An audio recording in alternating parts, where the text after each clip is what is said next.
사무엘상 29장 1절에서 11절까지의 말씀입니다. 블레셋 사람들은 그들의 모든 군대를 아벡에 모았고 이스라엘 사람들은 이스라엘에 있는 셈 곁에 진쳤더라. 블레셋 사람들의 수령들은 수백 명씩 수천 명씩 인솔하여 나아가고 다윗과 그의 사람들은 아기스와 함께 그 뒤에서 나아가더니 블레셋 사람들의 방백들이 이르되 이 히브리 사람들이 무엇을 하려느냐 하니 아기스가 블레셋 사람들의 방백들에게 이르되 이는 이스라엘의 왕 사울의 신하 다윗이 아니냐. 그가 나와 함께 있은지 여러 날 여러 해로 돼 그가 망명하여 온 날부터 오늘까지 내가 그의 허물을 보지 못하였노라. 블레셋 사람의 방백들이 그에게 노한지라. 블레셋 방백들이 그에게 이르되 이 사람을 돌려보내어 왕이 그에게 정하신 그 처소로 가게 하소서.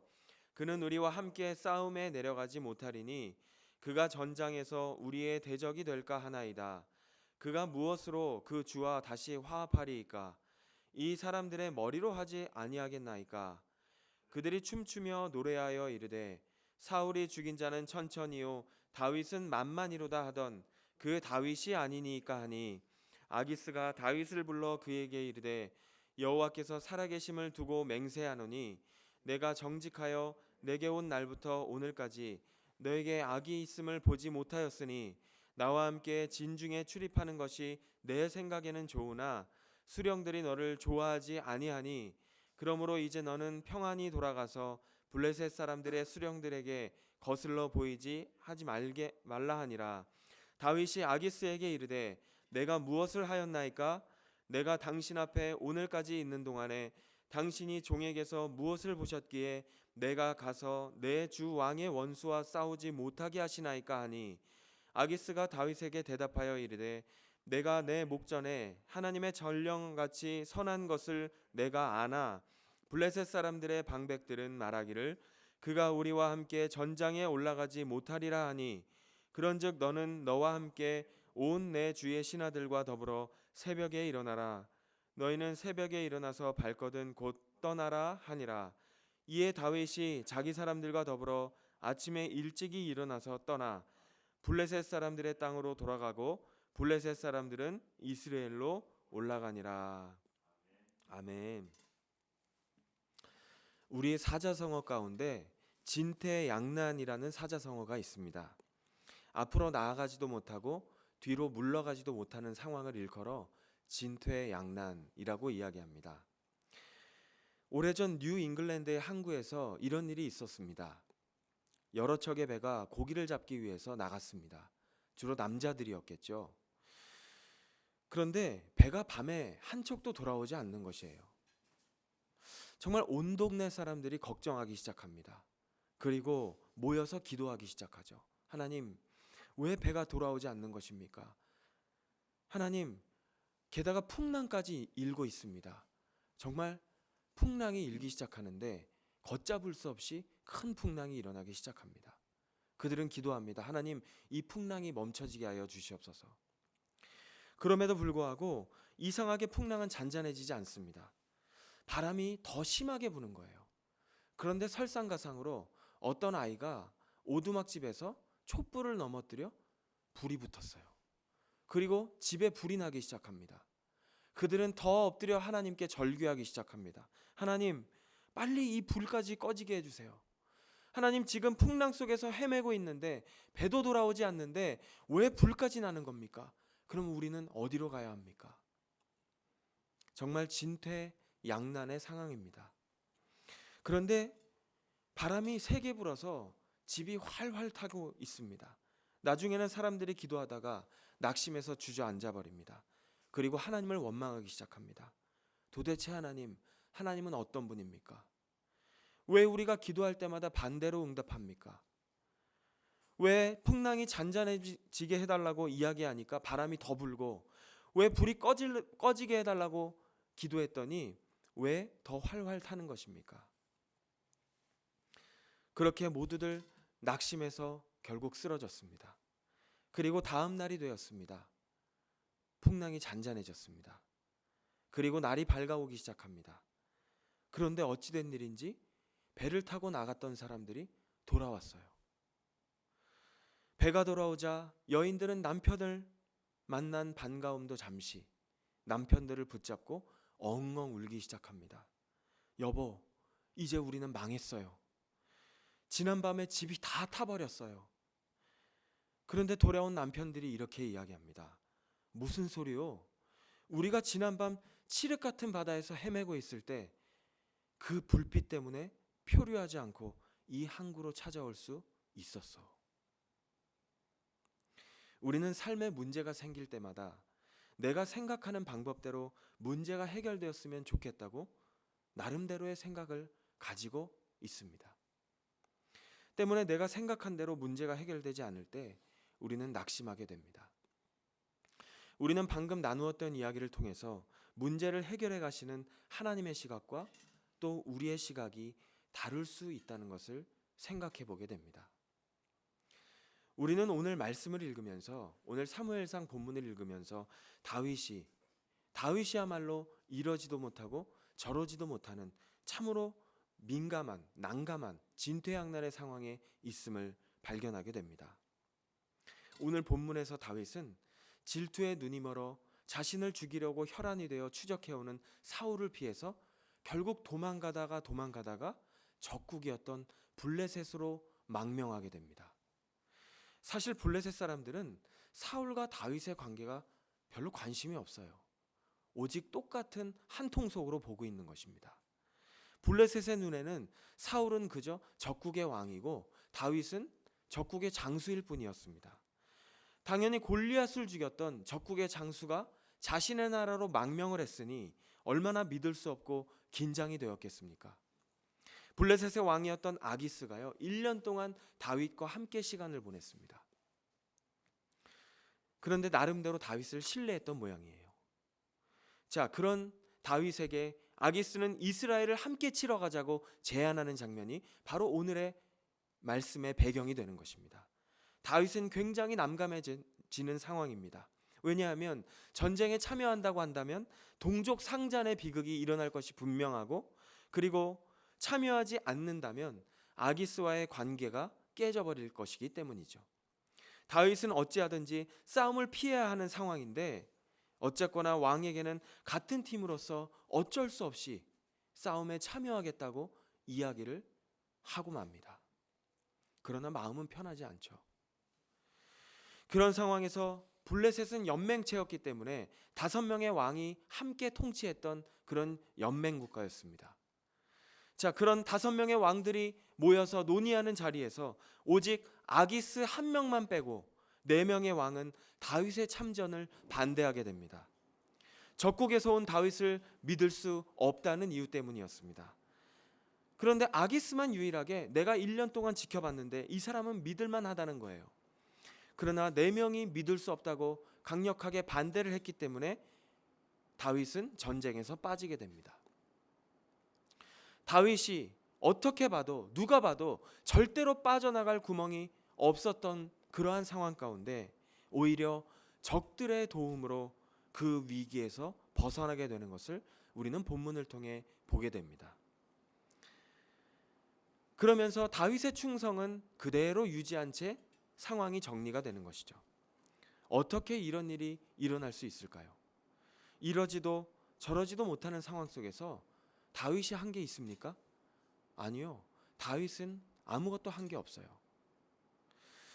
그러나 하나님은 다윗을 왕으로 세우실 때부터 다윗의 중심을 보셨습니다. 하나님이 하신 것이죠. 여러분, 다윗은 어떤 마음을 가진 사람이었습니까?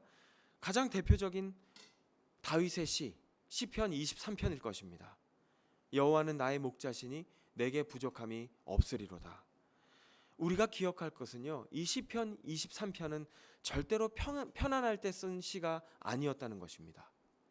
그리고 다윗이 쓴 시 가운데 유명한 시가 또 있다면 바로 시편 11편일 것입니다. 시편 11편 저도 참 좋아하는 시입니다. 이 시 역시도 다윗이 도망갈 때 기록한 시입니다. 1절은 이렇게 시작합니다. 내가 여호와께 피하였거늘 너희가 내 영혼에게 새같이 산으로 도망하라 함은 어찌함인가. 다윗은 지금 누가 봐도 도망가야 될 상황입니다. 어디로라도 도망가야 할 상황입니다. 그러니까 다윗을 아꼈던 사람들은 아마 이야기했을 것입니다. 이쪽으로 피해라, 저쪽으로 피해라. 그러나 다윗은 이렇게 말합니다. 내가 여호와께 피하였다. 내가 여호와께 피하였다. 정말 그런 상황처럼 다윗은 지금 도망 다니는 상황 가운데 블레셋이든 이스라엘이든 자기가 살기 위해서 장소가 중요한 것이 아니라 어디든 피해야 되는 상황에 있습니다. 그러나 다윗은 알고 있었습니다. 살고 죽는 것은 특정한 지역이 아니라, 특정한 사람이 아니라 하나님께 달려 있었다는 것을 알고 있었던 것입니다. 사랑하는 여러분, 하나님이 지켜주셔야 살 수 있는 줄로 믿습니다. 여러분, 시편 11편의 나머지 부분에서 다윗은 이렇게 고백합니다. 내가 숨을 만한, 도망 다닐 만한 그 터가 무너져 버려서 더 이상 갈 데가 없다 할지라도 하나님이 하늘에 계시다면, 그 하나님이 나를 지켜보고 계시다면 나는 살 수 있다 라는 것이 다윗의 고백이었습니다. 사랑하는 여러분, 이것이 바로 다윗의 믿음이었습니다. 그리고 마지막 시편 11절 9절인 7절에서 11편 7절에서 다윗은 이렇게 고백합니다. 여호와는 의로우사 의로운 일을 좋아하시나니 정직한 자는 그의 얼굴을 배우리로다. 정직한 자는 그의 얼굴을 배우리로다. 한마디로 하나님을 온전히 의지하고 하나님 앞에 서는 자는 하나님께서 도우실 것이라는 이야기인 것입니다. 하나님의 도우심을 경험할 것이라는 고백인 것입니다. 그런데 사무엘상 29장에서 정말로 다윗은 그의 신앙의 고백처럼 너무도 확실한 하나님의 도우심을 경험하고 있는 것을 우리는 보게 됩니다. 사랑하는 여러분, 저와 여러분은 위기를 만나면 그 상황 속에서 가장 먼저 무엇을 생각하십니까? 인간적인 방법을 먼저 생각하십니까? 아니면 하나님께 먼저 기도하십니까? 어떤 신학자가 기도에 대해 이렇게 정의하는 것을 들은 적이 있습니다. 기도는, 잘 들어보세요, 기도는 하나님의 살아계심을 믿는 자만이 기도할 수 있다. 뭐라고요? 기도는 하나님의 살아계심을 믿는 자만이 할 수 있는 것입니다. 그러니까 반대로 이야기하면 뭐예요? 이 사람이 기도하는가 하지 않는가를 보면 그 사람의 믿음을 우리가 하나님처럼 단정 지을 수는 없지만 그 사람의 믿음을 우리가 어느 정도 짐작할 수 있는 것입니다. 기도는 그렇습니다. 선하신 하나님을 온전히 의지하는 것입니다. 그리고 우리의 상황을 하나님께 내어 맡기는 것입니다. 사랑하는 여러분, 내어 맡긴다는 것이 무슨 뜻입니까? 내가 할 수 있는 일에는 최선을 다해야 되겠죠. 당연한 일입니다. 내가 할 수 있는 일에 최선을 다하지만 그 과정에서 내가 행여 실수를 한다 할지라도 하나님께서 그 실수까지 사용하셔서 주님의 뜻에 맞는 결과를 주실 것이라고 믿는 것, 그것이 하나님께 피하는 것이고 하나님께 우리의 삶을 내어 맡기는 것인 줄로 믿습니다. 사랑하는 여러분, 기억하십시오. 하나님께 자신의 삶을 내어 맡겼던 다윗, 그리고 하나님을 신뢰했던 그 다윗을 하나님은 절대 버리지 아니하셨습니다. 결정적인 순간에 도우셨습니다. 다윗에게 블레셋은 어떤 곳이었습니까? 세상의 한복판이었습니다. 세상의 거대한 분위기에 압도당했던 곳이었습니다. 하나님을 향한 자신의 믿음과 소망을 완전히 흔들어버리는 그러한 곳이 바로 블레셋이었습니다. 그러한 블레셋의 한복판에 있을 때에도 하나님은 다윗과 동행하셨습니다. 바로 이 사건에서, 오늘 본문에서 우리는 하나님의 손길을 느끼게 됩니다.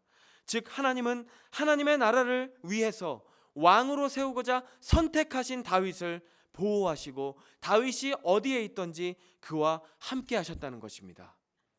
2000년 전에 하나님은 이 다윗의 혈통으로 예수 그리스도를 우리를 위해 이 땅에 보내주셨습니다. 예수님은 죄로 인해 죽을 수밖에 없는 우리를 위해서 모든 죄를 짊어지시고 물과 피를 십자가에서 다 쏟으시고 죽으시며 우리에게 구원의 길을 열어주셨습니다. 우리가 예수 그리스도를 믿음으로 하나님의 선택을 받은 자가 되었습니다. 우리는 예수 그리스도를 믿음으로 하나님께서 우리의 삶을 책임져 주시는 하나님의 자녀가 된 줄로 믿습니다. 고린도서 5장 17절은 이렇게 말합니다. 그런즉 누구든지 그리스도 안에 있으면 새로운 피조물이라. 이전 것은 지나갔으니 보라 새 것이 되었도다. 사랑하는 여러분, 세상은 하나님이 없다고 말합니다. 다양한 책들이 쏟아집니다. 하나님이 없다는 것을 증명하고 싶어서 안달이 납니다. 그러나 여러분, 하나님은 살아계십니다. 여러분, 하나님은 지금도 우리를 향한 선하신 계획을 가지고 계십니다. 우리가 아직 오늘도 생명이 연장되어 아직 살아있다면 우리를 향한 하나님의 계획이 아직 끝난 게 아닙니다. 여러분, 주님을 신뢰하십시오. 그리고 세상의 목소리가 아닌 하나님의 말씀에 귀를 기울이는 하루가 되실 수 있기를 주님의 이름으로 축복합니다. 이 사무엘서는 원래 한 권의 책으로 되어 있습니다. 특히 이 책은 현대에 와서 하나님이 없다고 말하는 이 시대 가운데 믿지 않는 사람들에게, 특히 지식인들에게 굉장히 많은 공격을 받은 책이기도 합니다. 뭐라고 이야기하는지 아세요? 이 책은 하나님이 아니라 단지 인간의 겉모술수 가운데 처세와 정치가 난무하는 그런 책이래요. 다윗은 굉장히 정치적인 사람이래요. 다윗의 처세는 능하대요. 아주 처세에 능한 사람이라고 이야기합니다. 그러면서 정치에 대한 이야기를 다룰 때, 주제를 다룰 때 이 책을 참고하기도 하는 것을 보기도 했습니다. 그런 오늘날의 상황 속에서 사랑하는 여러분, 우리 같은 믿음의 사람들에게 사무엘서의 아주 중요한 부분이 어떤 부분인지 아십니까? 바로 사무엘서 가장 초반에 등장하는 2장의 한나의 노래, 한나의 기도, 그리고 사무엘하 제일 마지막 부분에 등장하는 다윗의 기도, 이 두 기둥이 사무엘서 전체를 떠받치고 있는 이유가 무엇인지 아세요? 여러분, 세상 사람들이 하나님이 없다고 이야기하며 단지 이 책은 정치적인 책이고 다윗과 사울 같은 정치적인 겉모술수와 처세가 난무한다고 이야기할지라도 그들이 부정할 수 없는 이유는 무엇입니까? 하나님의 존재를 부정할 수 없는 이유는 무엇입니까? 바로 그들이 고백하는, 이 사무엘서에 등장하는 주인공들이 고백하는 그 하나님, 그들이 하나님 앞에 기도하고 있는 이 기도, 아마 그 주인공들의 기도 자체도 그들은 부정할 수 없을 것입니다. 여러분, 이 인물들이 하나님을 고백하고 있는데 하나님이 없다고 하는 사람들이 어떻게 이것을 부정할 수 있겠어요? 여러분, 하나님은 살아계시고 역사를 주관하시는 분입니다. 그리고 지금도 우리의 기도를 통해 일하시며 우리의 기도를 지금 이 순간에도 기다리고 계시는 분이신 줄로 믿습니다. 그렇다면 지금의 상황 가운데 우리가 함께 기도해야 하지 않을까요? 기도하시겠습니다.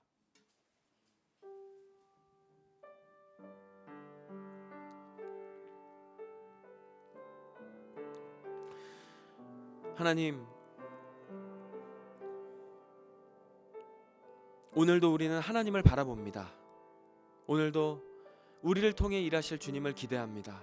하나님, 예수 그리스도를 통해 우리에게 새로운 삶을 허락해 주시고 오늘도 우리의 생명을 연장시켜 주시고 하나님을 바라보며 하나님의 선하신 계획을 향해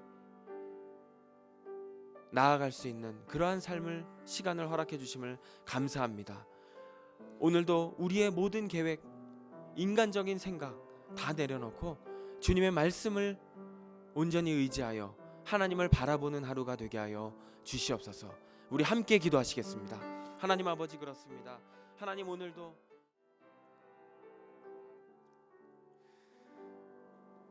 하나님 아버지, 오늘도 우리의 생명을 연장시켜 주신 분이 하나님이시라면 우리를 향한 선한 계획 또한 계속해서 하나님께서 계획하고 계신 줄로 믿습니다. 하나님, 이 상황 가운데 우리에게 하나님이 온전히 힘과 능력과 지혜가 되어 주셔서 오늘 하루의 삶을 능히 살아낼 수 있도록 함께하여 주시옵소서. 하나님, 우리 가운데 어려운 시간들을 지나는 지체들이 있습니다. 하나님, 그분들에게 힘을 부어주시고 무엇보다 이 천지만물을 창조하신 하나님의 그 창조적인 지혜가 우리 가운데 임하여서 하나님 이 상황 가운데 하나님이 주시는 지혜로 하나님 이 모든 상황들을 능히 극복해 나갈 수 있는 하나님의 사람들 되게 하여 주시옵소서. 하나님, 우리는 연약합니다.